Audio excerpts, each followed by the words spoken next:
ভারত সরকারের সঞ্চার সাথী পোর্টাল তো আগেই ছিল, জানুয়ারি থেকে চালু হয়েছে নতুন অ্যাপ। বেসরকারি প্রতিষ্ঠানে তথ্য প্রযুক্তি নিয়ে পড়াশোনা করেছেন এমন মেধাবী ছেলেমেয়েদের কাজে লাগানো হচ্ছে সাধারণ মানুষকে সচেতন করে তুলতে। আজ এমন 7 জনকে সঞ্চার মিত্র সার্টিফিকেট প্রদান করা হলো। বালিগঞ্জের কার্যালয়ে বিশেষ মহানির্দেশক দীপক মুখার্জি শংসাপত্র দিয়ে বলেন, ভারত সরকার তথ্য প্রযুক্তি ক্ষেত্রে বৈপ্লবিক পরিবর্তন এনেছে। নতুন অ্যাপ সম্পর্কে মানুষকে সচেতন করবে সঞ্চার মিত্ররা। অ্যাপটির উপযোগিতার কথা জানান তিনি।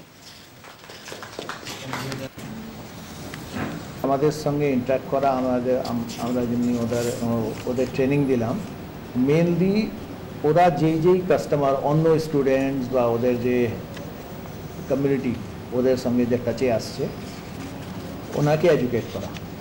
তো it is corresponding to EMF, মানে অনেকজনের এই থাকে, সংশয় থাকে কি আমার টাওয়ারের কাছে ঘর, কী ইফেক্ট হবে আমাদের উপরে, আর ওই হবে, তো ওইটাকে দূর করা।